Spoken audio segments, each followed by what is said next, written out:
నా పేరు రాధ అండి. మాది బళ్ళారి. నాకు జన్మనిచ్చిన తల్లిదండ్రులకు, ప్రతిక్షణం నాకు సహకరించే మా కుటుంబ సభ్యులకు, నన్ను ఎంతగానో ఆదరిస్తున్న ఆత్మ బంధువులందరికీ, మా బ్రహ్మర్షి పితామహ పత్రిజీ గురు దంపతులకు, పంచభూతాలకు, భూమాతకు, యోగమాతకు, ప్రకృతి మాతకు, విశ్వమాతకు కోటి కోటి కృతజ్ఞతలు, కోటి కోటి ధన్యవాదాలు. ఒక మానవుడు ఎంత గొప్పవాడు అని మనకు చాలా కాలం కిందటే ఒక సినిమాలో పాట రూపంగా కూడా చెప్పారు. దాన్ని ఒకసారి మనం పాడుకొని స్టార్ట్ చేద్దామండి. మానవుడే మహనీయుడు, మానవుడే మహనీయుడు, శక్తియుతుడు యుక్తిపరుడు మానవుడే మాననీయుడు, మానవుడే మహనీయుడు, మానవుడే మహనీయుడు. మంచిని తలపెట్టినచో మనిషి కడ్డు లేదులే, ప్రేరణ దైవానిదైన సాధించును నరుడే. మంచిని తలపెట్టినచో మనిషి కడ్డు లేదులే, ప్రేరణ దైవానిదైన సాధించును నరుడే.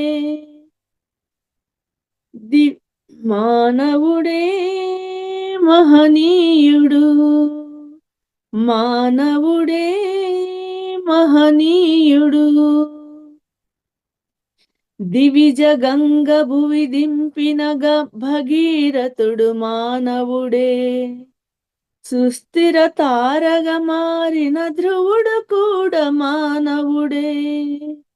దివిజ గంగ భువి దింపిన భగీరథుడు మానవుడే, సుస్థిర తారగా మారిన ధ్రువుడు కూడా మానవుడే.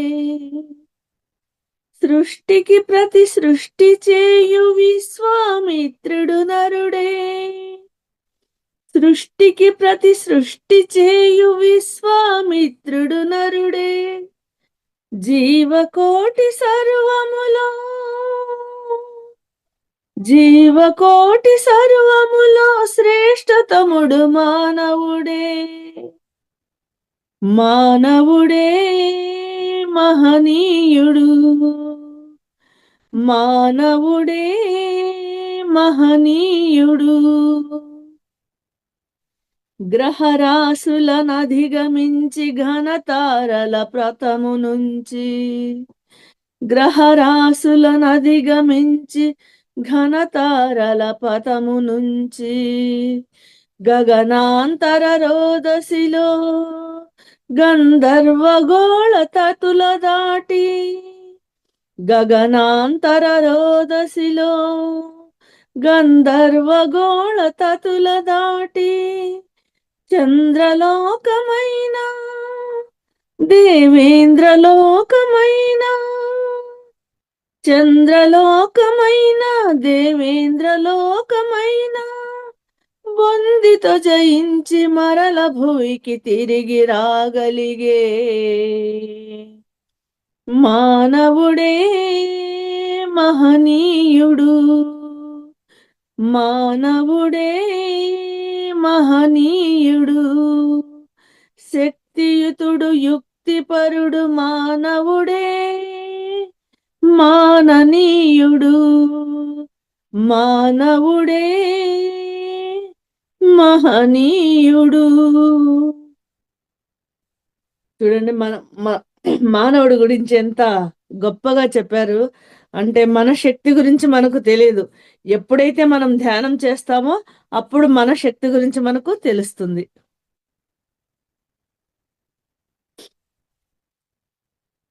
ఏమండి, ఎంతవరకు చెప్పాలండి టైం?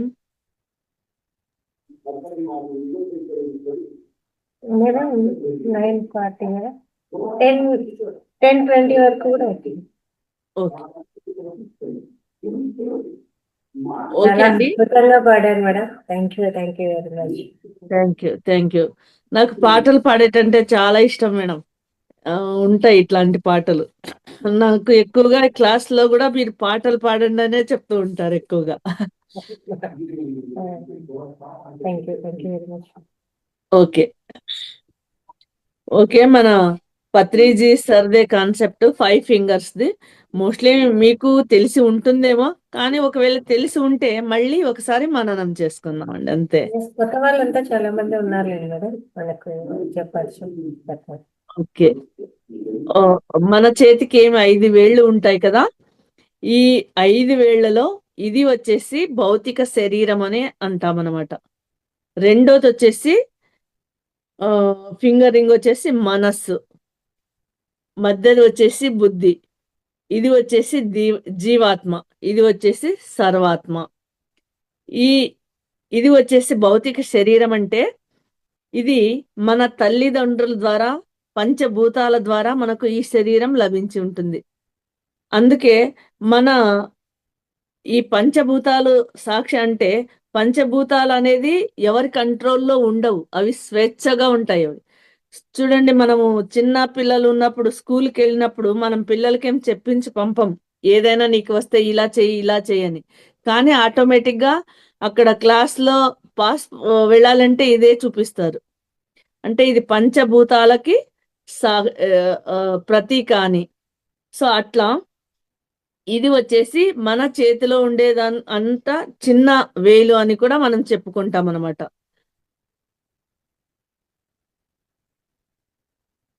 అలా ఇది వచ్చేసి శరీరాన్ని సూచిస్తుంది. అలాగే ఇది వచ్చేసి మనస్సు. అంటే ఉంగరం రింగు. చూడండి ఈ చేతికైతే ఉంగరం ఉంది. ఈ చేతికి ఉంగరం లేదు. కానీ మనం దీన్నేమని పిలుస్తాము? ఉంగరం రింగ్ అనే చెప్తాము. ఉంగరం లేకున్నా కూడా ఇది ఉంగరం రింగు. ఎందుకంటే ఇది 2 మనసులను కలిపేది ఈ వేలనమాట. ఈ వేలుకి ఏదైతే మనం పెట్టుకుంటామో అది 2 మనసులు కలిసేకి గుర్తుగానే ఈ వేలుకే పెట్టుకుంటాం తప్పితే ఎంగేజ్‌మెంట్ అనేది ఈ 9 వేళ్ళలో వేరే దానికి పెట్టము. ఈ వేలుకి మాత్రమే ఉంగరం పెడతామంటే ఇద్దరి హృదయాలను కలిపేది ఈ వేలు అని అర్థం అది. అందుకే ఇది మనస్సును సూచిస్తుందనమాట. చూడండి మనస్సు అంటే ఇప్పుడు మనం ఒక ఏమంటాము? ఇది ఆంధ్ర మనది. తెలుగుదేశం. కానీ మనము వచ్చేసి ఒక కర్ణాటకలో మన కన్నడ మాట్లాడే వాళ్ళు ఒక 5, 10 ఇళ్ళు ఉన్నాయి. వాళ్ళ మధ్యన ఆ అబ్బాయి పెరుగుతున్నాడు పుట్టి అంటే, ఆ ఇంట్లో మాట్లాడే ఆ కన్నడ భాష కూడా ఆ అబ్బాయి నేర్చేసుకుంటాడు. చిన్న పిల్లలు ఇది అబ్జర్వ్ చేయండి. మాటలు నేర్చే సమయంలో వేరే భాష వాళ్ళు మన పక్కన ఉన్నారు అంటే, ఆ భాష ఆటోమేటిక్‌గా ఆ అబ్బాయికొచ్చేస్తుంది. అంటే మనస్సు అనేది పని చేస్తుంది. ఎవ్ ఏది నేర్పిస్తే, ఏది చూస్తే, దేని నడుమ ఉంటే దాన్ని నేర్చేసుకుంటుంది మనస్సు ద్వారా. అందుకే చూడండి ఇవన్నీ అక్కడ ఉన్నారు కదా! ఆ వాతావరణం ఎక్కడైతే ఆ అబ్బాయి పెరుగుతారో, అమ్మాయి కానీ, అబ్బాయి కానీ, వాళ్ళ సాంప్రదాయాలు, వాళ్ళు చెప్పే మాటలు, వాళ్ళు మాట్లాడే నడవడిక అంతా కూడా ఆ అబ్బాయి మనసు పైన ప్రభావం చూపిస్తుందనమాట. అందుకే అన్నీ సంప్రదాయాల గోలే ఈ మనస్సు అనేది అంతా కలయికనే. అన్ని భాషల కలయికనే. అందుకే అంతేకాదు ఇది వచ్చేసి శరీరం అని చెప్పుకున్నాము. ఇది మనస్సు అన్నాము. కానీ దీనికంటే ఇది కొంచెం పెద్దది. అంటే భౌతిక శరీరం అది మన ఆధ్యాత్మికంగా మనం ఎలా చూడాలంటే, ఈ శరీరము కంటే మనస్సు గొప్పది. అంటే శరీరం ఒకవేళ మన మాట వినొచ్చు. కానీ మనస్సు కంట్రోల్‌లో ఉంటుంది. ఈ మనస్సు చెప్తేనే ఈ శరీరం వింటుంది. మనం చూడండి మనకు ధ్యానం చేయాలని ఉంటుంది. రేపు పొద్దున్నే కరెక్ట్‌గా 4 గంటలకు లేసి నేను ధ్యానం కూర్చోవాలి అని అనుకుంటాము. కానీ మనస్సు లేకపోతే, మనస్సులో మనకు అనిపించకపోతే మనం లేయలేము. అంటే అక్కడ మనసు మాటే జరుగుతుంది కానీ దేహం మాట కాదు అని దీనర్థం.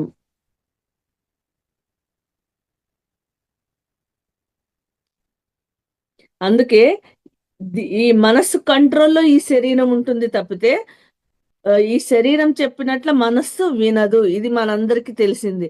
ధ్యానం కూర్చున్నప్పుడు కూడా చూడండి, ఈ రోజు నేను ఒక గంట సేపు కూర్చుంటాను అని అనుకుంటే శరీరము మనస్సు చెప్పినట్లే వింటుంది తప్పితే లే శరీరం అనుకొని కూర్చోలేం మనము.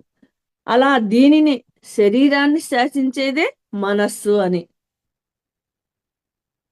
దీనికంటే పెద్దది బుద్ధి. దీన్ని మనస్సు శాసిస్తే మనస్సును కూడా కంట్రోల్లో పెట్టేది బుద్ధి. ఎప్పుడైతే మనకు అవును 4 గంటలకు లేయాలి అని అనుకున్నప్పుడు మనస్సు ఇంకొద్దిసేపు పడుకుందాంలే అని అనుకుంటే బుద్ధి ఉపయోగిస్తే వద్దు, రేపు అనేది మన జీవితంలో రాదు. రేపు అనేదాన్ని ఎప్పుడైనా కానీ జీవితంలో రాదది. సంవత్సరమైనా 10 సంవత్సరాలైనా ఆ రేపు అనే వర్డ్ అనేది జరగని పని. సో ఆ విషయం చెప్పేది బుద్ధి మనకి. రేపు అనేది ఆ హానికరమైనది, అది ఎన్నటికీ రాదు, ఈ క్షణమే ప్రస్తుతము, ఇప్పుడు చేయి నువ్వు అని చెప్పేది బుద్ధి. అందుకే శరీరం కంటే మనస్సు గొప్పది, మనస్సు కంటే బుద్ధి గొప్పది. ఇప్పుడు చూడండి, మనస్సు అని ఏం చెప్పుకున్నాం కదా, ఈ మనస్సుకి కోపము, ద్వేషము, ప్రేమ, కరుణ, జాలి అన్నీ కూడా ప్రభావితం చేసేది ఈ మనస్సే. కానీ ఈ మనస్సును కూడా కంట్రోల్లో పెట్టే శక్తి ఉండేది ఈ బుద్ధికి. అంటే ఏ సమయంలో మనం ఎలా మాట్లాడాలి, ఏ సమయంలో ఎలా ప్రవర్తించాలి, దేనికి మనం ప్రాముఖ్యత ఇవ్వాలి, ఇవన్నీ మనకు తెలియజేసేది బుద్ధి. చూడు, అందుకనే శరీరం కంటే మనస్సు పెద్దగా ఉంది, మనస్సు కంటే పెద్దగా బుద్ధి ఉంది. అది కాక మనము ఈ జన్మలో, గత జన్మలలో ఏం చేసి ఉంటాం కదా, పాప పుణ్యాల అవన్నీ కూడా వేరే వచ్చేది కూడా ఈ బుద్ధి కిందటే. అంటే మనం బుద్ధి ఉంటే కదా మనం ఏమైనా, మనం చేసే పని రాంగా రైట్ అని తెలిపేదే మనకు బుద్ధి. అలా దానికి కేంద్రమే ఈ బుద్ధి. అలాగే ఆ ఇది ఇంకొకటి ఏం చూపిస్తుందంటే, యువతల వైపు శరీరము మనసు ఉంటే యువతల వైపు జీవాత్మ ఉంది, సర్వాత్మ ఉంది. దీనికి మధ్య ఉండేదే మధ్య బెరలో అని కూడా అంటాము, మధ్య వేలు అని అంటాము. అంటే ఆధ్యాత్మికం, భౌతికము రెండింటిని మధ్య మార్గాన నడిపించేదే ఈ బుద్ధి. అంటే మన జీవితంలో మన ధ్యానులు ఆధ్యాత్మికానికి 70%, 80% ఇచ్చి ఒక 20% నేను సంసారంలో ఉంటే అది రాంగ్. ఆధ్యాత్మికంగా 80% ఉండి 20% ఇట్లా ఉంటే అది కూడా రాంగ్. అందుకే 50% అది, 50% ఇది, రెండింటిని సమంగా చూసుకొని పోయేదే ఈ బుద్ధి. మధ్య మార్గాన అనేది అందుకే చెప్పారు మన సార్.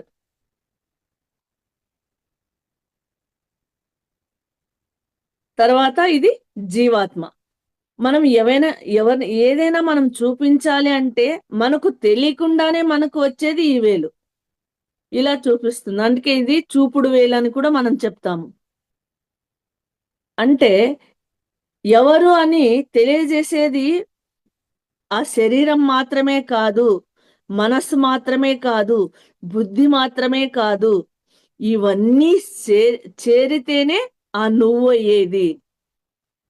మనం చెప్తాం కదా, దేహము, మనస్సు, ఆత్మ కలయికనే నేను అని.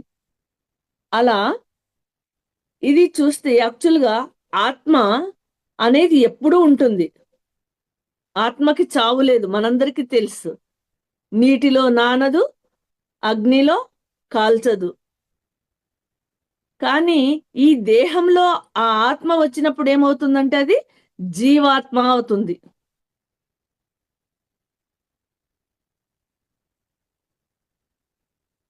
దీని ప్రతిరూపమే జీవాత్మ. ఎప్పుడైతే ఈ దేహం నుంచి ఆత్మ వెళ్ళిపోతే ఆ దేహానికి ఏమీ ప్రాముఖ్యత ఉండదు. ఆత్మ ఈ దేహంలో ఉన్నంత వరకే జీవాత్మ. చూడండి, ఎవరైనా చనిపోతే ఏమంటాము? జీవుడు వెళ్ళిపోయాడు అని అంటారు. అలా మన ఉనికిని తెలియజేసేది ఆత్మ. ఆ శరీరంలో ఉన్నంత వరకు అది జీవాత్మ.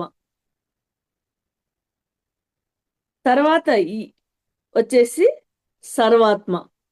సర్వాత్మ అంటే విశ్వాత్మ. నా మనమందరము భౌతికంగా మళ్ళీ మానసికంగా మళ్ళీ బుద్ధిపరంగా కూడా వే వేరే వేరే ఉంటాం. చూడండి, అందరము ఒకటే. అందరికి ఉండేది 2 కళ్ళు, 2 చెవులు, ముక్కు, 2 చేతులు, 2 కాళ్ళు. అదీ కాక అందరిలో ఉండేది కూడా అదే రక్తమే. కానీ మనందరం ఒకటిలా ఉన్నామా? పోని రూపంలో లేము. అందరి మనసులు ఒకటేనా? ఒకరికి స్వీట్ నచ్చితే ఇంకొకరికి హాట్ నచ్చుతుంది. ఒకరికి రెడ్ కలర్ నచ్చితే ఇంకొకరికి బ్లూ కలర్ నచ్చుతుంది. అంటే మానసికంగా కూడా వారు వేరే వేరే. అలా ఒక్కొక్కరు బుద్ధి కూడా ఒక్కో మాదిరి ఉంటుంది. అందరి బుద్ధి ఒకటే ఉండదు. ఒకరికి రాంగ్ అనిపించింది, ఇంకొకరికి రైట్ అనిపిస్తుంది. అలా వేరే ఇలా వేరే వేరే విభిన్న రూపాలలో ఉంటుంది. కానీ అందరిలో ఉండేది అదే ఆత్మస్వరూపమే. కానీ అందరి మనసులు వేరే, బుద్ధులు వేరే, రూపాలు వేరే. కానీ ఇవన్నీ వేరే వేరేగా ఉన్నా కూడా వారిలో ఉండే ఆత్మ ఒక్కటే అని చెప్పేదే ఈ విశ్వాత్మ. ఇది ఒక్క మనుషులకే కాదు, పక్షులు, కీటకాలు, ప్రాణులు అందరిలో ఉండేదే ఆ పరమాత్మ, ఆ దైవ స్వరూపమే. అందరిలో ఉండేది ఆ చైతన్యమే. దీన్నే మనము బ్రహ్మాత్మ అని కూడా అంటాము, సర్వభూతాత్మ అంటాము. అంటే నాలో ఉండేది దైవ స్వరూపమే, ఎదురుగా ఉండే వారిలో మనుషులలో ఉండేది దైవ స్వరూపమే, అన్ని పశు పక్షుల ప్రాణులలో ఉండేది కూడా దైవ స్వరూపమే. అంతెందుకు, బ్రహ్మాండమంతా నిండి ఉండేది కూడా అదే చైతన్య స్వరూపమే. అందుకే మన బాబాజీ ఇలా చెప్పారు, మమాత్మ సర్వభూతాత్మ. నాలో ఉండే ఆత్మస్వరూపమే అందరిలో ఉన్నది, నాలో ఉండే దైవమే అందరిలో ఉన్నది. అందుకే మనము ఏదైనా ఒక 41 డేస్ మనము ఇంట్లో ధ్యానం పెట్టుకున్నాం అనుకోండి, 41 డేస్ మనము ఆ రోజు ఫంక్షన్ చాలా బాగా చేశాము, అందరికి హ్యాపీ అయింది, మనం ఇన్ని రోజులు చేసిన ధ్యానం సక్సెస్ అయింది, చాలా విజయం ఆచరించుకున్నామంటే మనం ఏం చెప్తాం అప్పుడు? సక్సెస్ అనే ఇలా చెప్తాం మనం. ఇలానో ఇలానో ఏ వేలు చూపం, ఇదే చెప్తాం. ఎందుకంటే అల్టిమేట్ ఇదే. విజయం సాధించిన తర్వాత చూపించే వేలే ఇది. అంటే ఇది అంటే పరమాత్మ. ఇవన్నీ దాటుకొని రావాలి. ఇక్కడికి రావాలంటే శరీరం దాటాలి, శరీరపరమైన కోరికలు దాటాలి, మనసుపరమైన కోరికలు దాటాలి, బుద్ధిపరమైన కోరికలు దాటాలి, జీవాత్మ పరమైన కోరికలు దాటిన తర్వాతనే ఈ స్థితికి వస్తామంటే పరమాత్మ స్థితికి వస్తాము మనము.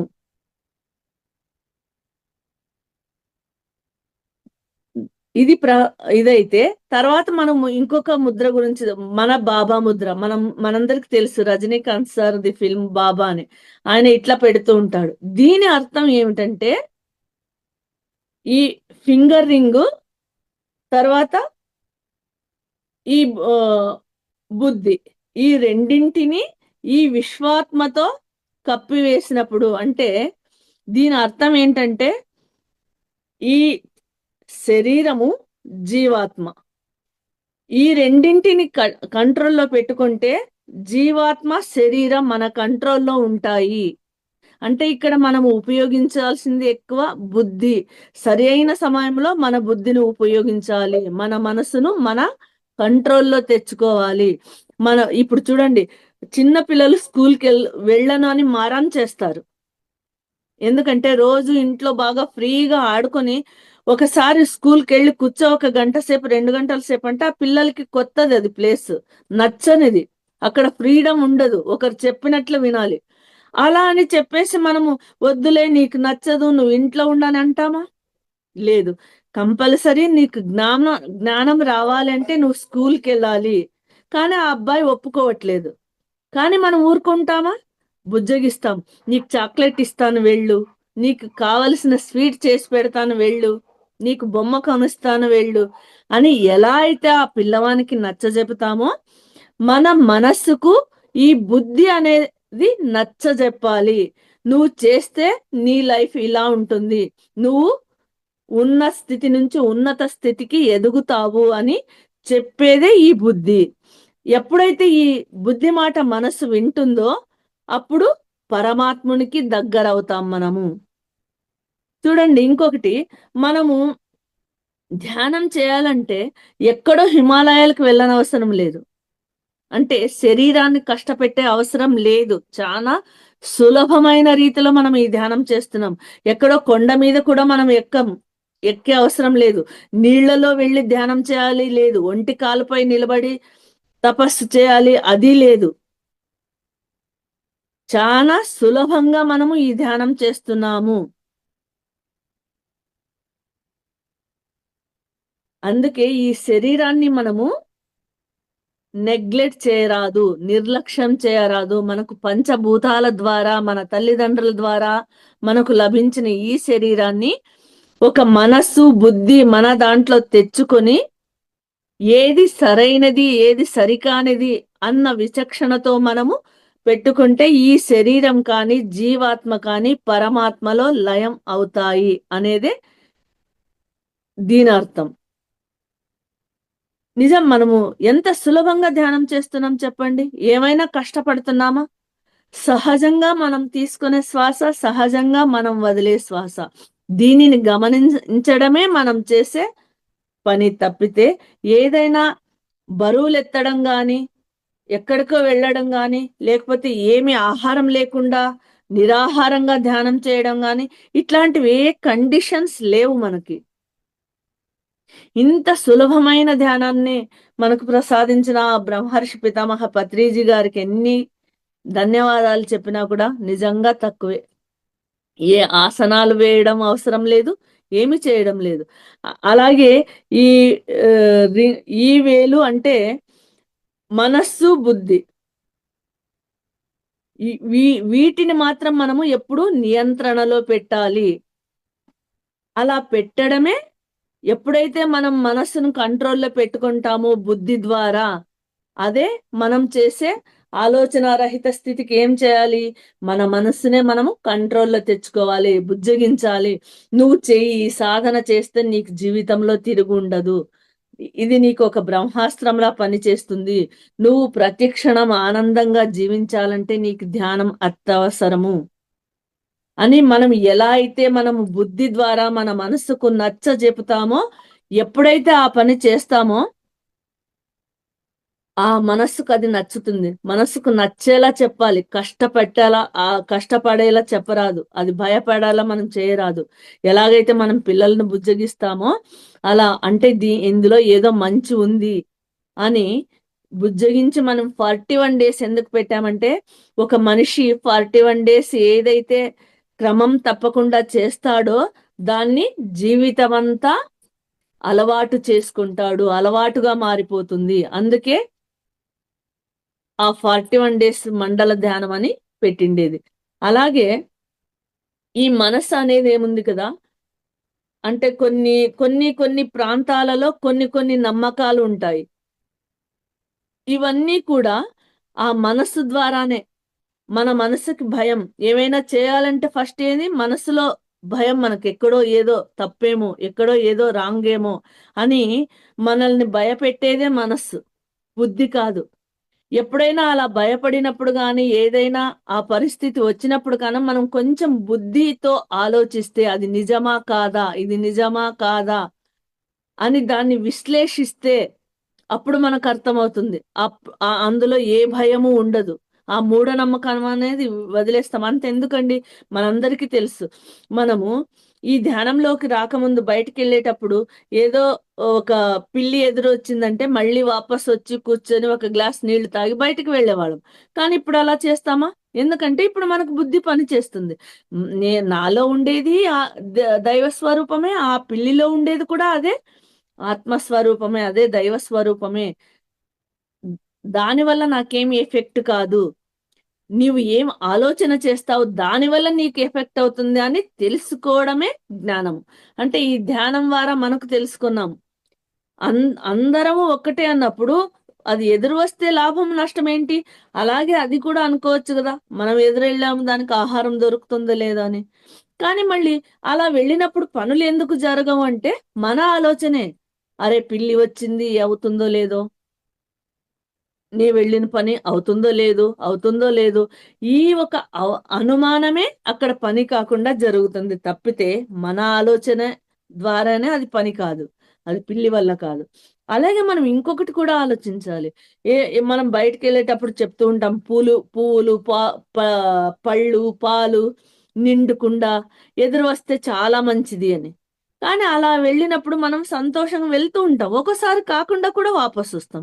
కానీ దాన్ని మనం పట్టించుకోము. ఎందుకంటే అది పిల్లి మీద మనం ఆహ్, సునాయాసంగా దాన్ని నెట్టేస్తాం తప్పితే, ఇలా అయినప్పుడు ఏమి కాలేదు కదా! ఎందుకని ఆలోచించం మనం. అది ఆలోచించితే ఏది మూఢనమ్మకము ఇవన్నీ నిజం కాదు అనే సత్యము మనకి తెలుస్తుందనమాట.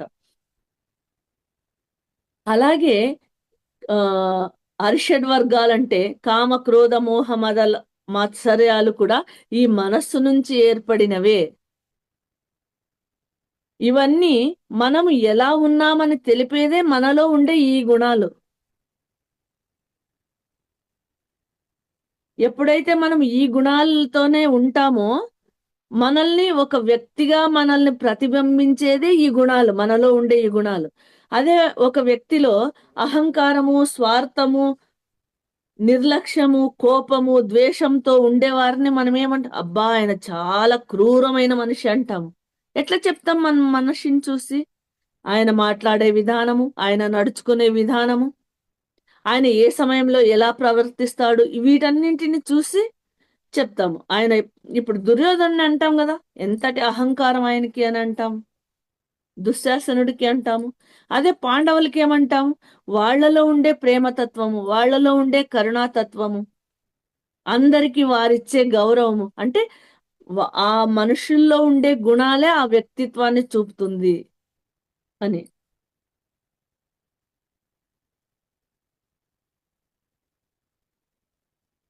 ఇట్లాంటి ఈ గుణాలను కూడా అంటే మానవుడిలో సహజమైన గుణాలు ఇవి.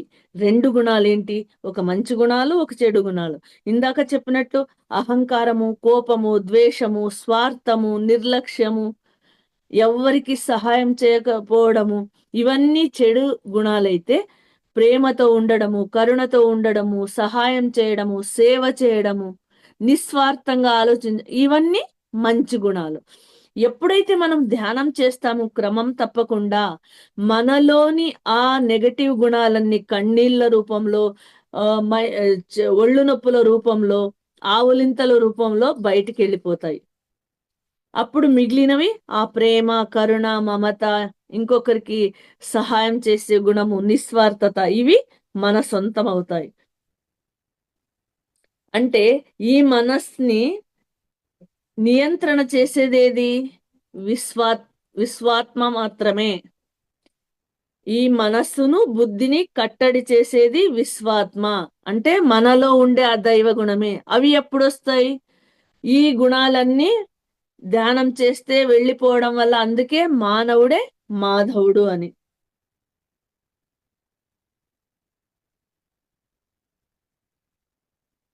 తర్వాత మనం ధ్యానం చేసేది కూడా ఎవరో పిలుస్తున్నారనో, ఎవరో ఏదో అనుకుంటారనో ధ్యానంకి కూర్చుంటే 10 ఏళ్ళు కానీ వారిలో ఏ మార్పు ఉండదు.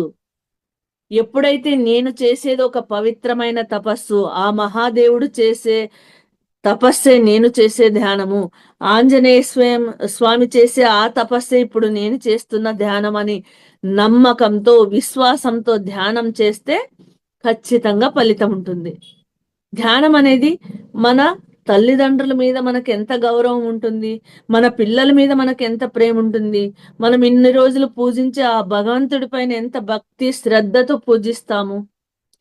ఆ అన్ని భావనలతో మనం ధ్యానం చేయాలి. అప్పుడు మాత్రమే ఈ ధ్యానం వల్ల మనకు మార్పు అనేది మొదలవుతుంది.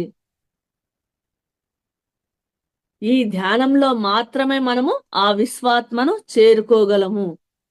చూడండి, శరీరం నుంచి మనస్సు, మనస్సు నుంచి బుద్ధి, బుద్ధి కంటే జీవాత్మ, జీవాత్మ తర్వాత వచ్చేదే విశ్వాత్మ. ఈ ఇక్కడి వరకు వెళ్ళడమే మన లక్ష్యము.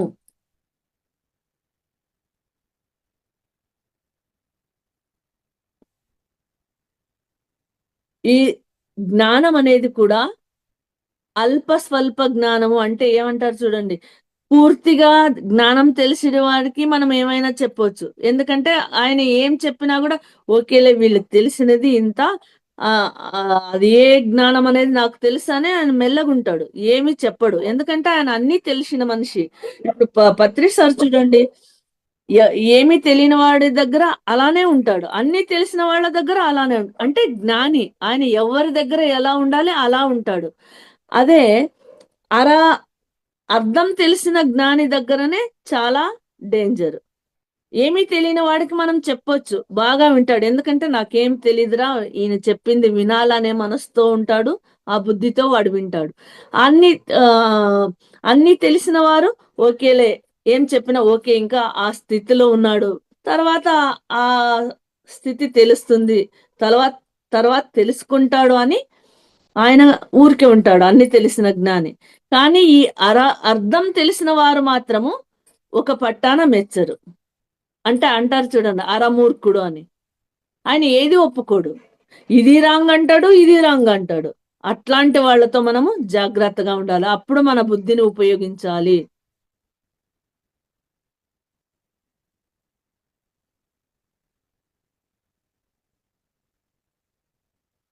ఎప్పుడైతే మనము జీవ ఈ శరీరం దాటి, మనస్సు దాటి, బుద్ధి దాటి జీవాత్మతో మనము అంటే నిశ్చలంగా మనము ధ్యానం చేస్తామో అప్పుడు మనము సంపూర్ణ ఆత్మస్థితి అంటే ఆ విశ్వాత్మకు దగ్గరవుతాము.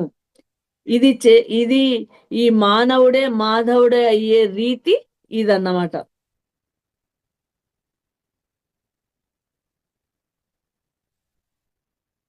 ఇది 5 ఫింగర్స్ కాన్సెప్ట్ ఇది.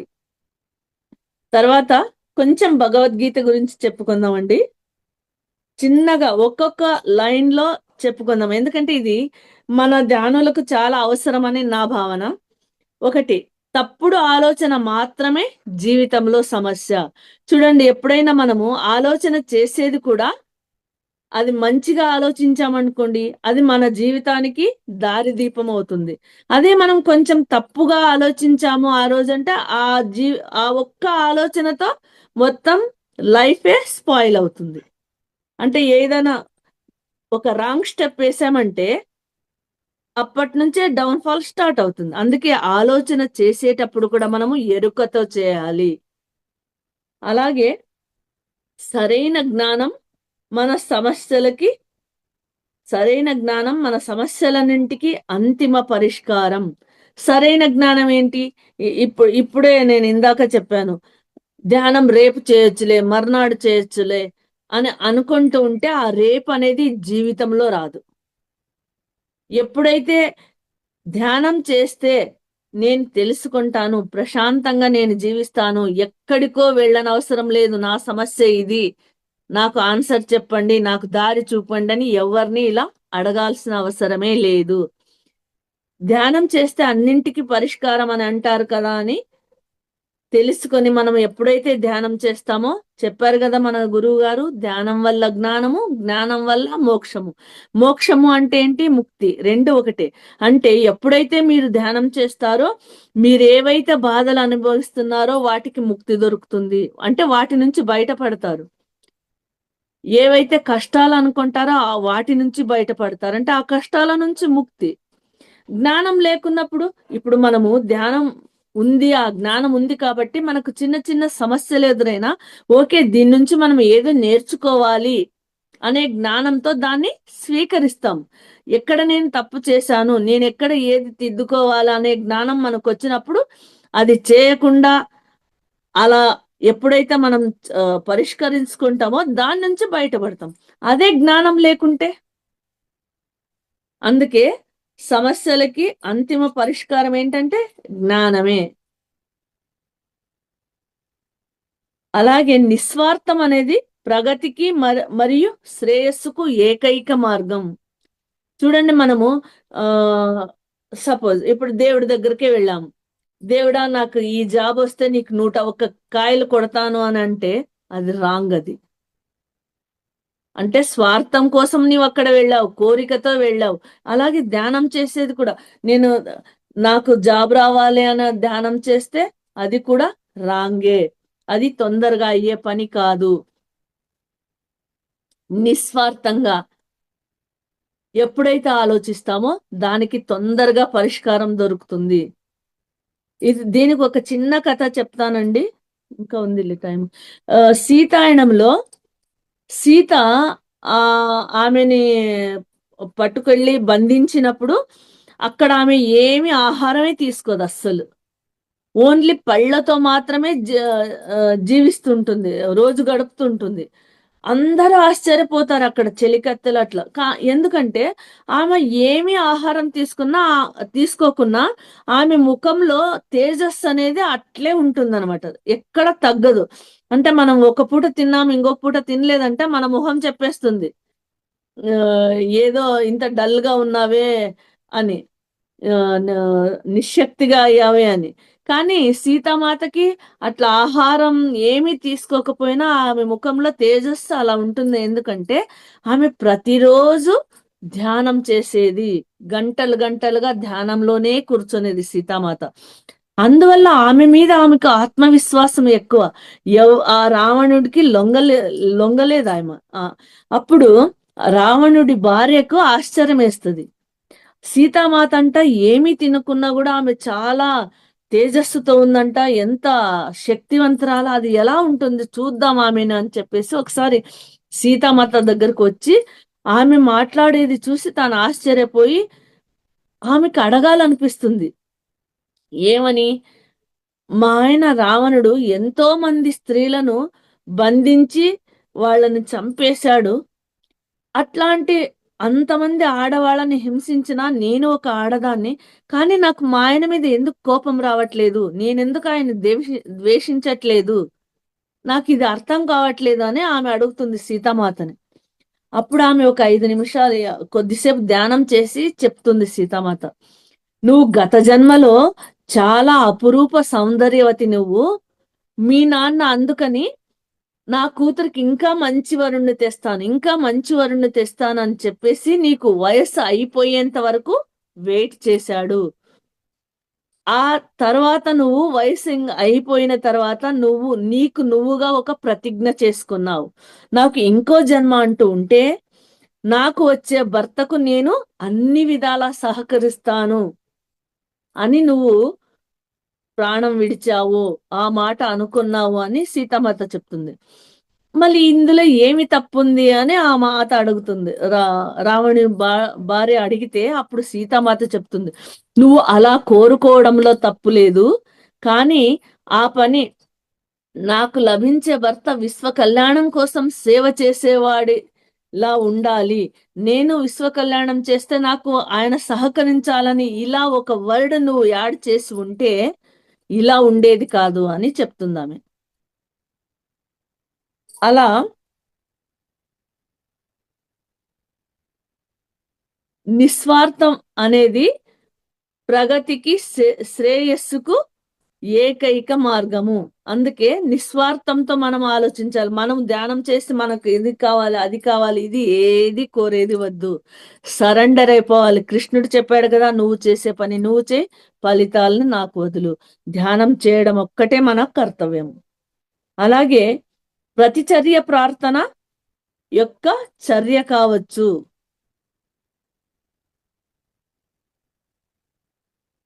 ఇది ప్రతి చర్య ప్రార్థన యొక్క చర్య కావచ్చు. అంటే మనము దేవుడికి నువ్వు జాబ్ ఇస్తే నేను అది ఇస్తాను, అంటే ఆయన ఒకటి ఇస్తే నేను ఒకటి ఇస్తాను అనేది ప్రార్థన యొక్క ఆ ప్రార్థన అలా కూడా ఉండకూడదు అని చెప్పేది ఇది అర్థం. వ్యక్తిత్వం యొక్క అహంకారాన్ని త్యజించండి మరియు అనంతం యొక్క ఆనందాన్ని ఆనందించండి. నాకొకటే బాగుండాలి, నేను బాగైతే చాలు అనకుండా అందరికీ బాగుండాలి. అంటే మనం చెప్తాం కదా, లోక సమస్త సుఖినో భవంతు, అందరూ బాగుండాలి అందులో నేనుండాలి అనే మాదిరి అందరికీ మంచిదే మనము ఆలోచించాలి. అలాగే ప్రతిరోజు ఉన్నత చైతన్యానికి కనెక్ట్ అవ్వండి. ప్రతిరోజు మనము ఒక చైతన్య స్వరూపమే, అంటే నువ్వు ఆ భగవంతుడికి అంశాత్మవి అనేది ఎరుకలో ఉండాలి. మీరు నేర్చుకున్న వాటిని జీవించండి. ఇవన్నీ మనం తెలుసుకుంటాము, తెలుసుకొని ఊరికే ఉంటే ప్రయోజనం లేదు. వాటిని ఒక్కటైనా ఆచరించండి. అప్పుడే అందులో ఉండే సత్యము గొప్పతనము మనకు తెలుస్తుంది. అలాగే మిమ్మల్ని మీరు ఎప్పటికీ వదులుకోకండి. అంటే సామాన్యంగా మనం ఏమనుకుంటున్నాము, నాకంటే ఆమె శ్రీదేవి చాలా బాగుంటుంది నాకంటే అని ఆలోచిస్తుంటాం. కానీ ఆ శ్రీదేవిలా నేను కాలేనే అని ఆలోచించకుండా ఆ శ్రీదేవి కూడా నాలా కాలేదు, అది కూడా సత్యమే కదా. నాలా ఒకరు కాలేరు అన్నప్పుడు ఆ వారు కూడా నాలా కాలేరు, ఇది సత్యము. ఇలా ఆలోచించాలి. అంటే మనల్ని మనం ఎప్పుడూ తక్కువ చేసుకోరాదు, ఎవరికి వారే గొప్పవారు. అలాగే మీ ఆశీర్వాదాలకు విలువనివ్వండి. అంటే నీవు మంచి పనులు మంచిగా ఆలోచించు.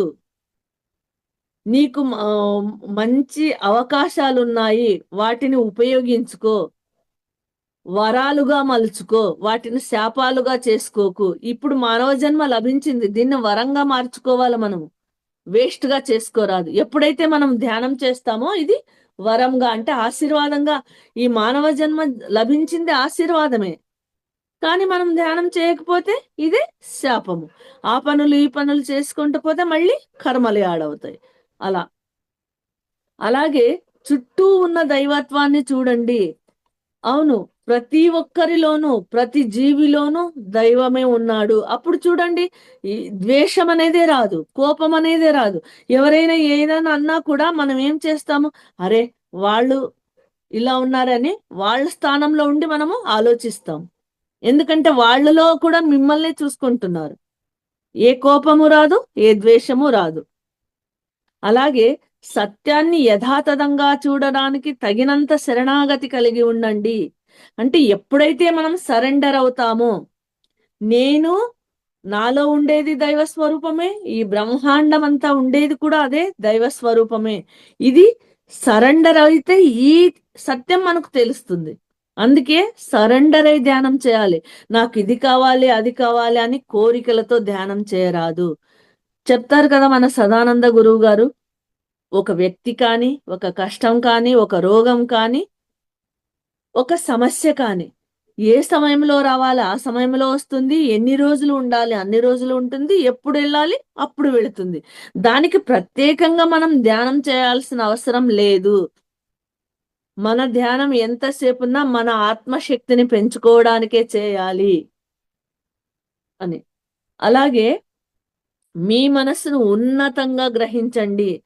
చూడండి, ఎప్పుడైతే మనం బుద్ధితో మన మనసుకు నచ్చి చెప్పి ఇది బాగుంటుంది అని ఎప్పుడైతే మన మనసును మనం కంట్రోల్ తెచ్చుకుంటామో, అది ఉన్నతంగా మనకు అలవాటైన తర్వాత మన మనసే చెప్తుంది, అరే ఎంత బాగుంది అని, చెయ్యి అని మనకు సహకరిస్తుంది.